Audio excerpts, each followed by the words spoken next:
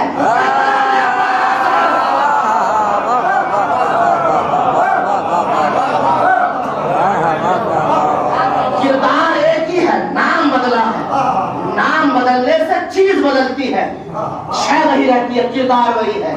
ایک جملہ اور کہہ دو اعلان محترم، اسی کردار کی ایک کڑی کا نام ہے زینب۔ میرا موضوع تو نہیں ہے، مگر زینب علی کی اس شیر دل خاتون کا نام ہے کہ بھرے دربار میں یزید نے جب شاہ روم نے یزید سے معلوم کیا ماں ہاذا، کون ہے یہ لوگ جن کو زنجیروں میں جکڑ کر لے کر آیا ہے، تو جناب زینب نے سید سجاد کی طرف دیکھ کر کہا، اور آنکھوں میں بھی بھتیجے میں کچھ گفتگو ہوئی۔ زینب طرف پر کھڑی ہو گئی اور کھڑی ہو کر کہتی ہے، اے شاہ روم تو اس سے کیا پوچھتا ہے کہ ہم کون ہیں، یہ تو اپنے بارے میں نہیں جانتا، یہ تو اپنے بارے میں نہیں جانتا کہ یہ کون ہے۔ میں بتاتی ہوں، توجہ چاہتا ہوں عزیزان محترم، میں بتاتی ہوں کہ ہم کون ہیں۔ جدی سید الانبیاء، ابھی سید الاوصیاء، امی سیدۃ النساء العالمین، ابھی سید شباب اہل الجنہ، کیا پوری سیادت بیان کی جناب زینب نے۔ کہتی ہے میرے نانا نبیوں کے سردار، میرے بابا اوصیوں کے سردار، میری ماں عورتوں کی سردار، میرا بھائی جوانان جنت کا سردار۔ اور سن یزید اور شاہ روم سن، میں تجھے بتاتی ہوں، اس کا دادا میرے نانا سے لڑا، اس کا باپ میرے بابا سے لڑا، اس کا باپ میرے بھائی سے لڑا، یہ میرے بھائی سے کربلا میں لڑ کر آیا، مگر نہ تو اس کا دادا میرے نانا کا کچھ بگاڑ سکا، نہ اس کا باپ میرے بابا کا کچھ بگاڑ سکا، نہ اس کا باپ میرے بھائی کا کچھ بگاڑ سکا، نہ یہ کربلا میں میرے بھائی حسین کا کچھ بگاڑ سکا۔ بس اتنا توجہ ہے عزیزان محترم، آخری جملہ، بس اتنا ہوا کہ کربلا میں اس نے میرے بھائی کو قتل کر کے اس کی دنیا کو چھین لیا، میرے بھائی نے کربلا میں شہادت پا کر اس کی آخرت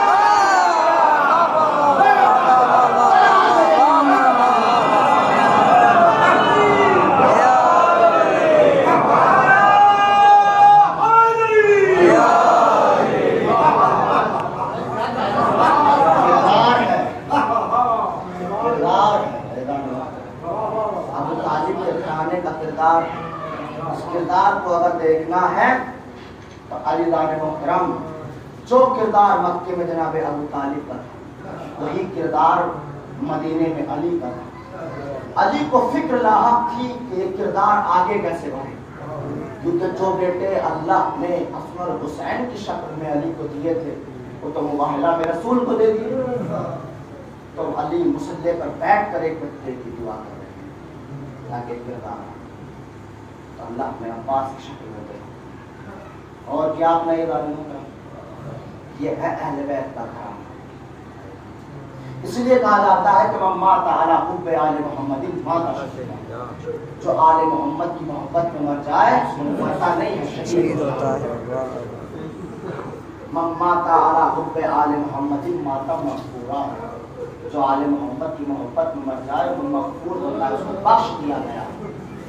الا ومن مات علی حب آل محمد سنت والجماعہ، جو محبت آل محمد رکھ کر اس دنیا سے چلا جائے وہ سنت رسول پر مرتا ہے۔ الا ومن مات علی حب آل محمد بشرہ فی القبر بالجنہ، جو بھی آل محمد کی محبت رکھ کر اس دنیا سے جاتا ہے منکر و نکیر قبر میں اس کو جنت کی بشارت دیتی ہے، مگر چاہنے والا ہو، رنگریز نہیں ہو۔ رنگریز تو بہت ہوتے ہیں۔ امام حسین علیہ الصلوۃ والسلام جس قافلے کو لے کر 28 رجب کو چلے، دو مرحومین کے سارے سوال، ایک بیٹا ہے ایک باپ ہے۔ اس طرح کی مجلس میں ذہن متفق ہوتا ہے کہ مسائل پڑھے جائیں تو کہاں سے شروع کیے جائیں۔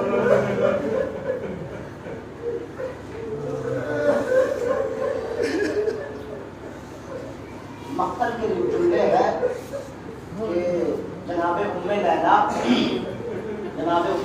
اکثر اکبر کے سرحانے رات میں سائے کو محسوس کرتا ہوں، اکثر دیکھتی تھی کہ کوئی سایہ، ام لیلا معلوم کرتی تھی کون میرے اکبر کے پاس، تو آواز آتی تھی اماں میں صغرا ہوں، اماں میں صغرا ہوں۔ رات میں کہ اماں میں جب تک اکبر کا دیدار نہ کر لوں مجھے نیند نہیں آتی۔ اللہ اکبر، اکبر کے جانے کے بعد اس بہن کیسے طرح سوئی ہوئی۔ تاریخ کے جملے ہیں کہ جہاں اکبر نقش قدم رکھ کر گئے تھے سغرا اسی نقش قدم پر اپنے چہرے کو رکھ کر ہمیشہ یہی پکارتی تھی اکبر میرے بھیا وعدہ کر کر گئے تھے ابھی تک واپس نہیں آئے۔ اللہ اکبر۔ جب اکبر میدان کارزار میں کربلا میں حسین کے پاس آئے اور آنے کے بعد کہتے بابا رن کی اجازت دے دیجیے، تو امام حسین کہتے بیٹا میں تجھے کیسے رن کی اجازت دے دوں اور کس دل سے رن کی اجازت دے؟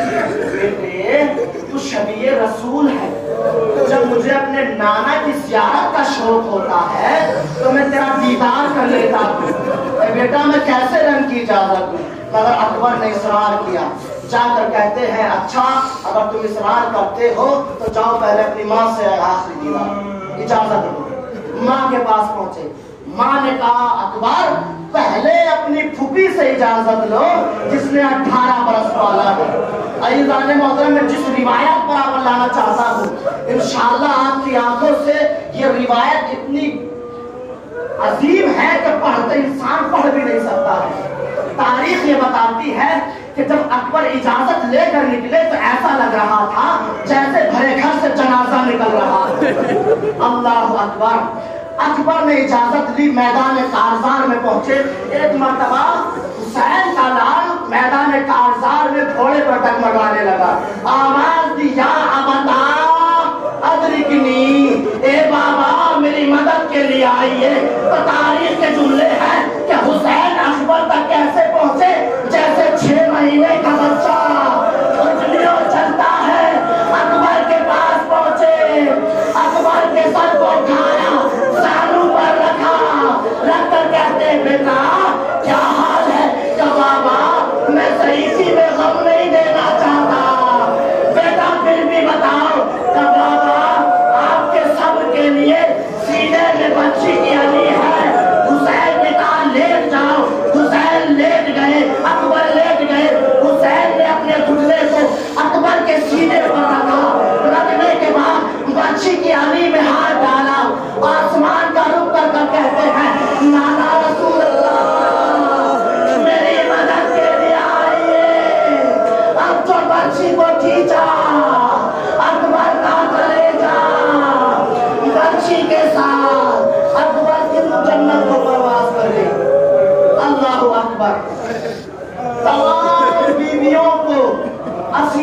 کر لے جایا گیا. اللہ اکبر. وہ روایت سنیے. مقتل کی روایت ہے کہ جب باعجاز جناب سید سجاد باعجاز لاشیں دفن کرنے کے لیے آئے تو جناب سید سجاد کو سب سے زیادہ پریشانی جو لاشا دفن کرنے میں ہوئی وہ دو لاشیں تھیں. ایک عباس کا لاشا, ایک علی اکبر کا لاشا. اللہ اکبر. مقتل لکھتے ہیں کہ جب مقتل میں پہنچے جناب سید سجاد تو عباس کا لاشا بکھرا ہوا پڑا ہوا, کہیں سے ہاتھ اٹھایا کہیں سے پیر اٹھایا. کیوں؟ اس لیے کہ سب سے زیادہ گھوڑے اکبر اور عباس سے لاشیں بند اٹھائے گئے اور آواز نہیں جاتی تھی عباس اور اکبر ہم نے زینب کی چادر کو چھین لیا. لاشا تڑپ جاتا تھا, موت نے مجبور کر دیا. لاشے کو برابر کر دیا. بس آخری جملے, لاشے کو برابر کر دیا. اب سجاد پریشان ہے کہ اس لاشے کو اٹھا کر میں لحد میں کیسے رکھوں. جب بھی لاشا اٹھاتے ہیں لاشا ٹوٹ جاتا ہے, ٹکڑوں میں بٹ جاتا ہے. اللہ اکبر. سید سجاد جنگل کی طرف گئے, کچھ لکڑیاں چن کر لائے, اس کا تابوت بنایا, تابوت پر ٹکڑوں کو رکھا, تابوت کو ٹکڑوں کو اٹھا کر لہر کے اندر رکھ کر لاشے کو برابر کر دیا گیا. ایک مرتبہ آواز دے کر کہتے ہیں اے چچا